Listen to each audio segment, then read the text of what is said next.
എന്താണ് ചിരിക്കുന്നേ? അയ്യോ, ഇത് പഴയ ആഹാരം വല്ലതാണോ? അല്ലല്ല, ഞാൻ ഇത് വേറെ കാര്യം ആലോചിച്ചു.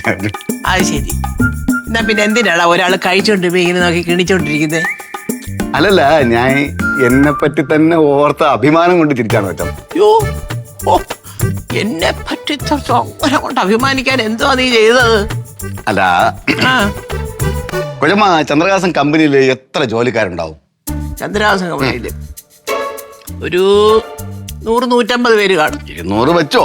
ആ, ഇത്രയും ജോലിക്കാരുള്ള ഒരു കമ്പനിയുടെ MD-ക്ക് ഒരു നേരത്തെ ആഹാരം കഴിക്കണമെന്നുണ്ടെങ്കിൽ ഞാൻ വിചാരിക്കണം.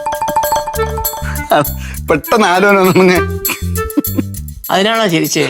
അഭിമാനം കൊണ്ട് പറ്റമ്മ, അഭിമാനം കൊണ്ട്. എന്നാലേ നിനക്ക് കുറച്ച് കൂടുതൽ അഭിമാനിക്കാനുള്ള ഒരു സംഗതി ഞാൻ പറയാം. പറഞ്ഞു. ഒരുപാടൊക്കെ അഭിമാനിച്ച് തുള്ളരുത്. ഇല്ല. അതായത് 100-150 പേര് ജോലി ചെയ്യുന്ന ഒരു കമ്പനിയാണ് ചന്ദ്രഹാസം എന്ന് പറയുന്ന പ്രസ്ഥാനം. അതെ, ഇപ്പൊ പറഞ്ഞല്ലോ അത്. പറഞ്ഞു. അതെ. അതിന്റെ MD ആയ ഞാൻ, അല്ലെങ്കിൽ അതിന്റെ ഉടമസ്ഥയായ ഞാൻ സുഹാസിനി, എനിക്ക് വേണമെങ്കിൽ എന്തെല്ലാം തരത്തിലുള്ള ആഹാരം ഉണ്ടാക്കാൻ ഏതൊക്കെ രാജ്യത്തു ഒരു കുക്കിനെ കൊണ്ടുവരാവിടെ. അപ്പോ അതൊന്നും കൊണ്ടുവരാതെ ഉപ്പ് ഏത് മുളക് ഏതെന്ന് അറിയാൻ വയ്യാതെ വായിക്ക് വെക്കുന്ന ഒരു സാധനം ഉണ്ടാക്കാൻ അറിയാൻ വയ്യാത്ത ഒരെണ്ണത്തിലെ കുക്കെന്നും പറഞ്ഞതിനകത്ത് നിർത്തിയിരിക്കുന്നു. അതിന്റെ ആ അഭിമാനത്തെ കുറിച്ച് എന്ത് പറയുന്നു? അത് വേണ്ട, അത് വേണ്ട. ആഹാരം കഴിക്കുമ്പോ സംസാരിച്ചുണ്ടോ? അയ്യോ, അതാണ് ഇത്ര നേരം മിണ്ടാതെ വായി കെട്ടി. അയ്യോ, മനസ്സിലായി. ഇത്രയൊക്കെ അഭിമാനിച്ചാ മതി. ആ, എന്താ പോലെ നേരത്തെ വന്നേ? മോഹം എല്ലാം കൂടെ വല്ലായിരിക്കുന്നത്? അല്ല, എന്തോ ഒരു വയ്യായിക പോലെ, ഒരു അസ്വസ്ഥത. ഇപ്പോഴത്തെ നിന്റെ വയ്യായിക എന്താന്ന് എനിക്കറിയാം. അതിനുള്ള കാരണക്കാര് നിന്റെ കൂടെ തന്നെ ഉണ്ട്. എന്താ? ഈ കുടുംബത്തിലൊരു സമാധാനവും ഒരു ശാന്തിയും ഒക്കെ വരണമെങ്കിലേ അനുസരണ എന്ന് പറയുന്നത് എല്ലാവർക്കും വേണം. നിനക്ക് നിന്റെ ഭാര്യയെ അനുസരണയോടുകൂടി നിർത്താൻ ഒക്കൂല്ലേ? അതിനുള്ള അതിനൊന്നും പ്രസവനെ പറ്റൂല.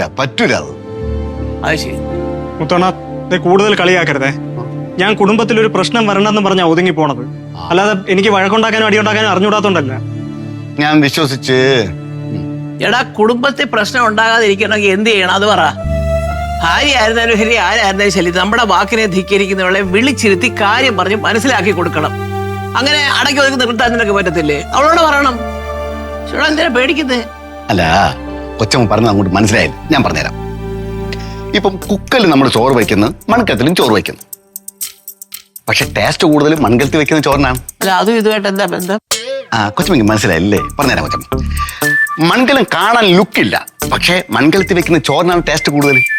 അല്ല, അതും പ്രസവമായിട്ട് എന്താ ബന്ധം? അങ്ങനെ ചോദിച്ചു കഴിഞ്ഞാൽ ഒരു സാഹിത്യകാരനല്ലേ ഞാൻ, സാഹിത്യകാരന്റെ ഒരു പ്രഹേളികയായിട്ട് അങ്ങ് തീരുമാനിച്ചാൽ മതി. ഓ, അങ്ങനെ. മനസ്സിലായി. ലക്ഷ്മിയുടെ അത്രയും ലുക്കില്ലെങ്കിലും, ലുക്ക് ഇച്ചിരി കുറവാണെങ്കിലും, ഒരു സാധാരണക്കാരി പെങ്കൊച്ചാണെങ്കിൽ സ്നേഹമായിട്ട് അവരെ ഒരു നേരത്തെ ആഹാരം വെച്ച് കൊടുക്കുമെന്ന്, അതല്ലേ നീ ഉദ്ദേശിച്ചത്? അങ്ങനെ ഒരു അർത്ഥം ഞാൻ ഈ പറയുമ്പോഴേ എല്ലോ അർത്ഥമാണ് എന്റെ ഇടയിൽ കയറി വരുന്നെന്നുള്ളതാണ് ഞാൻ ആലോചിച്ചത്. പോടാ അവിടുന്ന്. അപ്പൊ അങ്ങനെ ഒരു അർത്ഥം ഇല്ലേ? എന്നെ കൊണ്ട് വല്ലതും പറയിപ്പിക്കല്ലേ. ചുമ്മാ ഒരയ്ക്കാനായിട്ട് പുതിയ അർത്ഥങ്ങളും കണ്ടുപിടിച്ചോണ്ട് സാഹിത്യകാരൻ നിൽക്കാതെ നീ നിന്റെ ജോലി ചെയ്ത് പോയിട്ട്.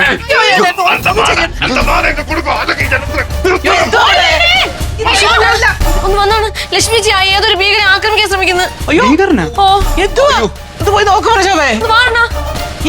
കൊച്ചമ്മ, ഇത് തീവ്രവാദിയാണ്. കൊച്ചമ്മകത്ത് കയറ്, കൊച്ചമ്മകത്ത് കയറ്. ഞാൻ മടലെടുക്കട്ട് അവന്റെ മണ്ണ അടിച്ച് ഞാൻ കയറും. എന്തോന്നടാ തീവ്രവാദി ആക്രമിക്കാൻ മടലും കൊണ്ടുപോകുന്നത്? അത് ഞാൻ എങ്ങനെയെങ്കിലും ആക്രമിച്ചോളാം. കൊച്ചമ്മ അകത്ത് കയറ്, പെട്ടെന്ന് അകത്ത് കയറ്. ഞാൻ നോക്കട്ടെ, അവസാനം ഞാൻ രക്ഷിച്ചില്ല എന്ന് മാത്രം പറയില്ല. പറഞ്ഞേ, തീവ്രവാദിയെ ഓടിക്കാൻ മടലും കൊണ്ടുപോകുന്നൊരുത്തൻ.